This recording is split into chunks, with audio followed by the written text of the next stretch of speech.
think it's easy. You think I don't run to you, yeah. But there are mountains, and there are doors that we can walk through.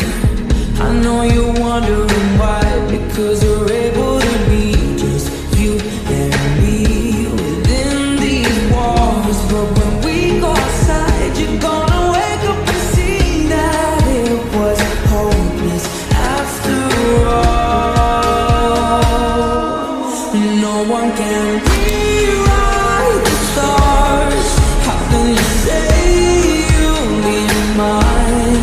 Everything keeps us apart, and I'm not the one you were meant to find. It's not up to you, it's not up to me, when everyone tells us what we can be. Assalamualaikum warahmatullahi wabarakatuh. Kenalkan, nama saya Vera Lanita Belinda Saputri dengan NIM A1S1230012. Di video ini saya akan menjelaskan mengenai beberapa poin penting pada mata kuliah kewirausahaan berbasis agroindustri dan lingkungan. Poin yang akan saya jelaskan yang pertama ialah pengertian kewirausahaan dan perbedaan kewirausahaan dengan wirausaha. Poin yang kedua, perbedaan UKM atau usaha kecil menengah dengan UBI atau usaha berbasis inovasi. Poin yang ketiga, faktor yang mempengaruhi kesuksesan wirausaha. Poin yang keempat, pentingnya disiplin, kerja keras, komitmen, dan kerjasama dalam berwirausaha. Poin yang kelima, konsep kreativitas, invensi, inovasi, dan kekayaan hak intelektual atau HKI. Poin yang keenam, rencana bisnis dan model-model bisnis. Saya akan menjelaskan poin yang pertama, yaitu pengertian kewirausahaan dan perbedaan kewirausahaan dengan wirausaha. Di mana menurut seorang ahli, yaitu Richard Cantillon, berpendapat bahwa kewirausahaan adalah sebuah proses menciptakan sesuatu, menentukan, mengembangkan, dan menerapkan inovasi serta kreativitas yang berbeda dengan seluruh tenaga, waktu, dan pikiran, serta menanggung segala resiko seperti keuangan, sosial, kejiwaan, dan menerima balas jasa dalam bentuk uang atau kepuasan pribadinya. Perbedaan kewirausahaan dan wirausaha ialah kewirausahaan adalah proses menciptakannya suatu produk atau barang dan jasa. Sedangkan wirausaha ialah seseorang yang mempunyai bisnis atau mengatur mengelola produk itu sendiri. Poin yang kedua, perbedaan UKM usaha kecil menengah dengan UBI usaha berbasis inovasi. Pertama, perbedaannya ada pada fokus, di mana UKM berfokus pada produk atau layanan, jasa, penjualan barang, dan kegiatan produk yang telah ada di pasaran, sedangkan UBI hanya menciptakan dan mengembangkan produk, jasa baru, atau layanan baru yang inovatif dan belum ada sebelumnya. Yang kedua, tujuan, di mana UKM bertujuan mencapai keuntungan dan stabilitas jangka panjang melalui penjualan barang atau jasa, sedangkan UBI mencapai pertumbuhan yang cepat, mendisrupsi pasar, dan mencari solusi. Yang ketiga, inovasi. UKM biasanya berfokus pada peningkatan produk atau layanan yang sudah ada, bukan pada penciptaan produk atau layanan baru. Sedangkan UBI merupakan inti dari usaha dan berfokus pada penciptaan produk atau layanan baru yang lebih baik dan efisien. Yang keempat, skala. UKM skalanya lebih kecil dan bertumbuh secara bertahap, sedangkan UBI potensi pertumbuhannya lebih besar dan lebih cepat jika berhasil memenuhi kebutuhan pasar yang belum terpenuhi. Yang kelima, ada sumber daya. UKM umumnya memiliki sumber daya yang terbatas, baik dalam hal keuangan, tenaga kerja, maupun infrastruktur.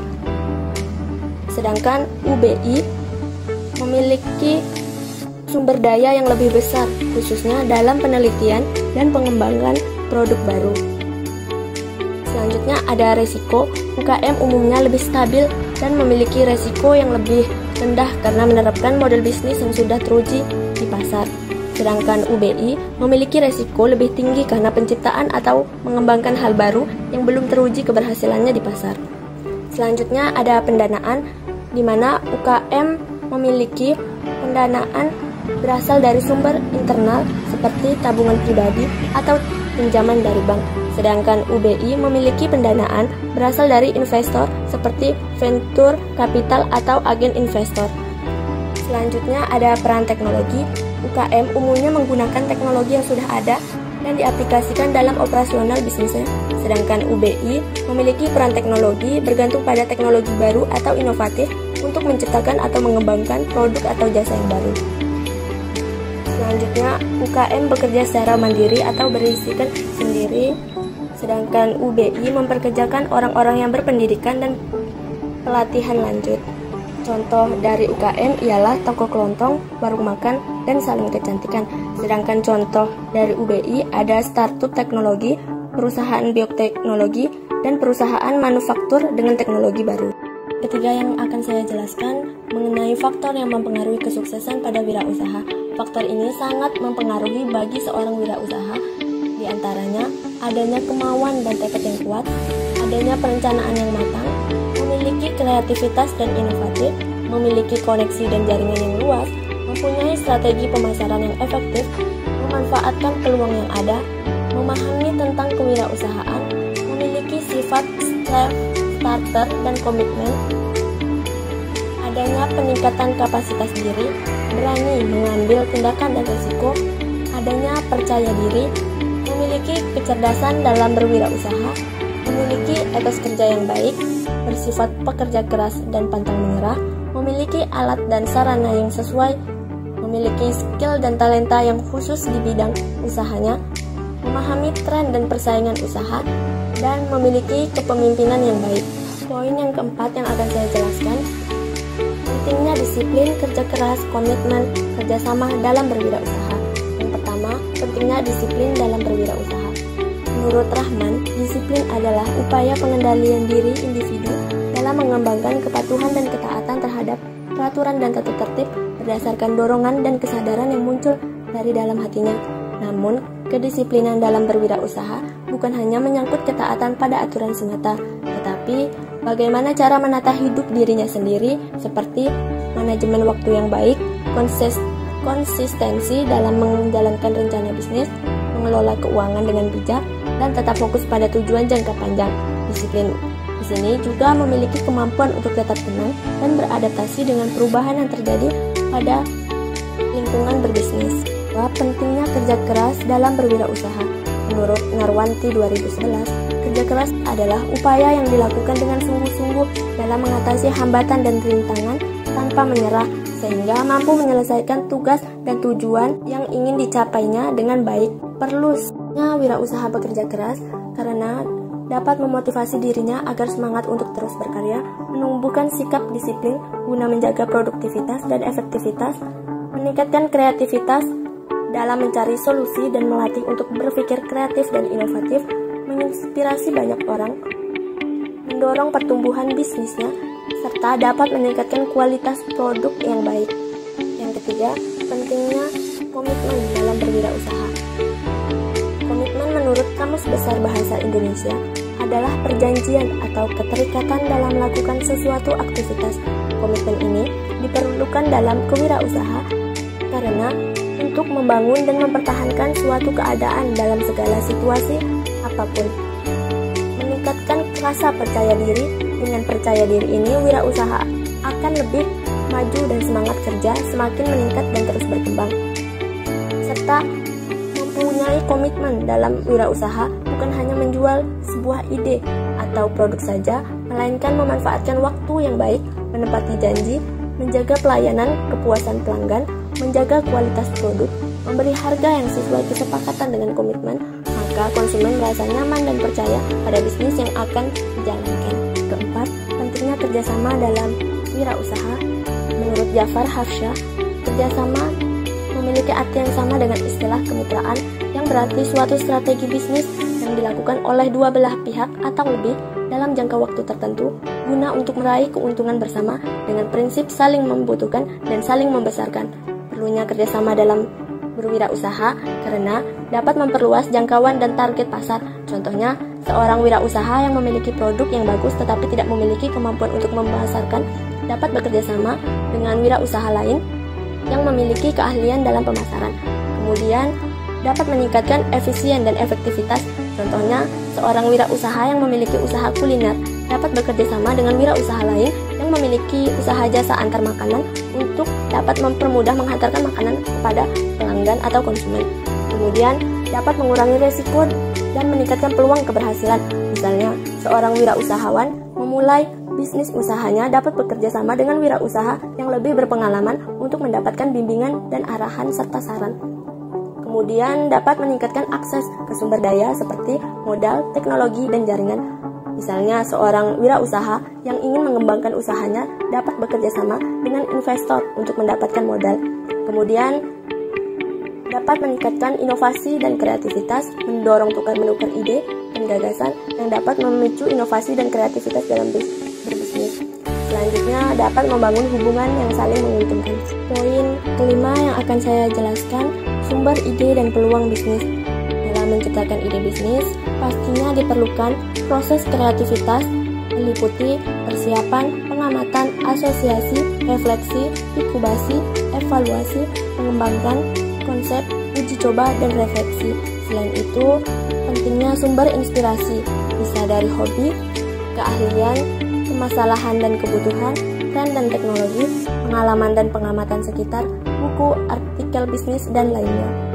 Selain itu, dapat juga melalui studi kasus mengenai ide bisnis sukses dalam agroindustri berbasis lingkungan.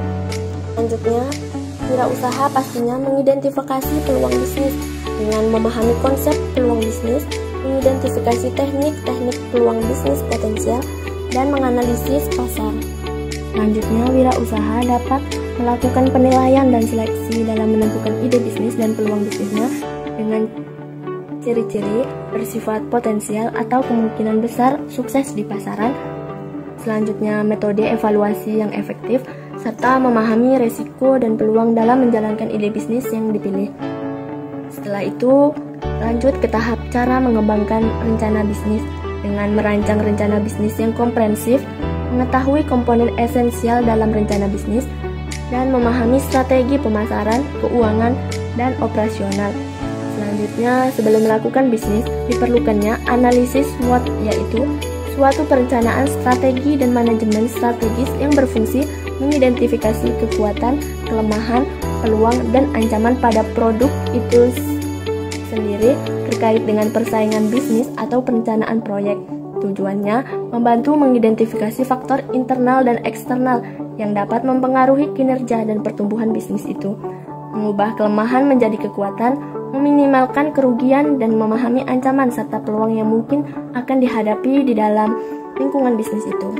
Poin yang keenam, konsep kreativitas, invensi, inovasi, dan kekayaan hak intelektual. Yang pertama ada konsep kreativitas. Kreativitas ialah kemampuan untuk menghasilkan ide-ide baru, solusi inovatif, dan konsep orisinal yang bermanfaat dalam konteks kewirausahaan berbasis agroindustri dan lingkungan. Tujuannya dapat mendorong pengusaha dalam memecahkan masalah dan menemukan peluang baru, menginspirasi inovasi dalam pengembangan produk atau layanan, serta dapat membangun daya saing dan keunggulan yang kompetitif.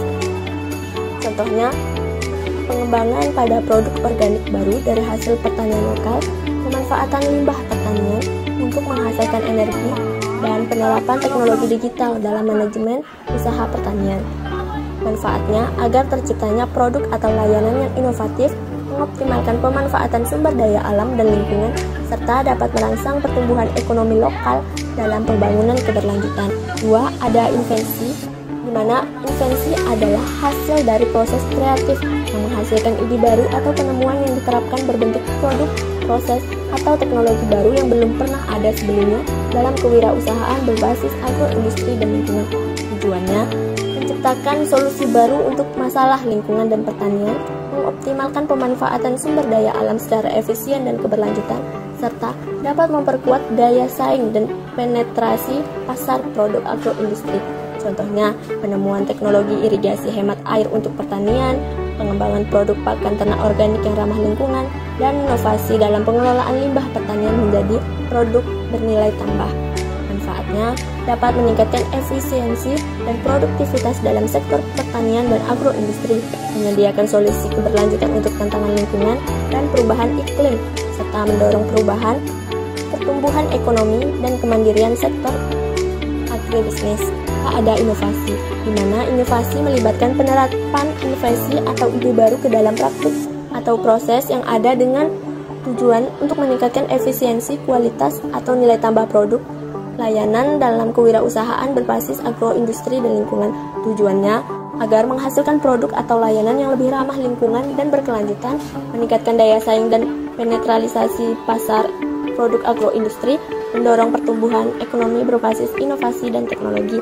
Contohnya, pengembangan metode pengolahan makanan organik yang inovatif, penerapan teknologi digital dan manajemen rantai pasok agroindustri, dan inovasi dalam desain kemasan ramah lingkungan untuk produk pertanian.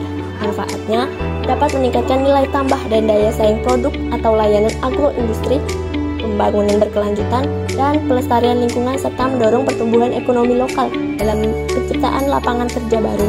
Keempat, ada hak kekayaan intelektual atau HKI. HKI ini merujuk pada hak-hak hukum yang melindungi karya-karya intelektual atau kekayaan material yang dihasilkan dari aktivitas kreatif, inovatif, dan inventif, termasuk dalam konsep kewirausahaan berbasis agroindustri dan lingkungan. Tujuannya memberikan pengakuan dan perlindungan hukum atas hak cipta atau pemilik karya, mendorong inovasi, kreativitas, dan investasi dalam riset dan pengembangan, serta memastikan bahwa pencipta atau pemilik mendapatkan manfaat ekonomi dari karyanya. Contohnya, hak cipta atas pupuk panduan pertanian organik, paten atas teknologi pengolahan limbah pertanian menjadi pupuk organik, dan merek dagang untuk produk makanan olahan dari bahan alami lokal. Manfaatnya mendorong inovasi dan pengembangan produk baru dalam agroindustri dan lingkungan, melindungi investasi dan kerja keras pencipta atau pemilik, serta memfasilitasi pertumbuhan dan keberlanjutan ekonomi dengan menciptakan insentif bagi penemuan dan penciptaan baru. Poin 7 yang akan saya jelaskan mengenai rencana bisnis dan model bisnis. Sebelum memulai bisnis, pastinya wirausaha membuat rencana dan mengetahui rencana-rencana apa saja yang akan ia jalankan selama bisnis itu berlangsung, mulai dari tujuan, strategi, pemasaran, analisis keuangan, dan langkah-langkah pelaksanaan. Adapun komponen-komponen rencana bisnis yaitu yang pertama, ringkasan eksekutif, misalnya visi bisnis, target pasar, produk atau layanan, dan proyeksi keuangan. Yang kedua, deskripsi bisnis, yaitu penjelasan mendalam tentang visi, misi, nilai, dan tujuan bisnis. Yang ketiga, ada analisis pasar, yaitu merupakan evaluasi pasar target, pesaing, peluang, dan ancaman. Yang keempat, strategi pemasaran, berupa rencana memasarkan produk atau layanan pada konsumen. Yang kelima, rencana operasional, yaitu rincian tentang bagaimana bisnis yang akan dijalankan itu, termasuk rantai pasokan dan manufaktur. Yang keenam, rencana manajemen berupa struktur, organisasi, peran dan tanggung jawab karyawan, serta kebutuhan sumber daya manusia. Yang ketujuh, analisis keuangan, di mana proyeksi pendapatan, biaya, laba, dan aliran kas. Yang kedelapan, resiko dan pengendalian, berupa mengidentifikasi resiko, hambatan, dan tantangan yang akan dihadapi selama menjalankan bisnis itu. Dan ada model bisnis. Model bisnis adalah kerangka kerja yang menjelaskan bagaimana sebuah perusahaan menciptakan, memberikan, dan menanggapi nilai dalam konteks pasar yang dituju. Jenis-jenis model bisnis yang pertama ada e-commerce, berupa penjualan produk atau layanan secara online. Yang kedua, langganan, berupa penawaran pelangganan produk atau layanan dengan pembayaran reguler. Yang ketiga, ada marketplace, berupa platform yang menghubungkan penjual dan pembeli untuk bertransaksi. Yang keempat, ada premium, berupa penawaran versi dasar produk secara gratis dengan meningkatkan ke versi yang berbayar. Yang kelima, bisnis lokal, berupa mengutamakan dampak sosial positif sekaligus menciptakan nilai finansialnya. Nah, sekian penjelasan dari saya, semoga bermanfaat dan dapat menambah wawasan dan pengetahuan. Sekian, terima kasih. Wassalamualaikum warahmatullahi wabarakatuh.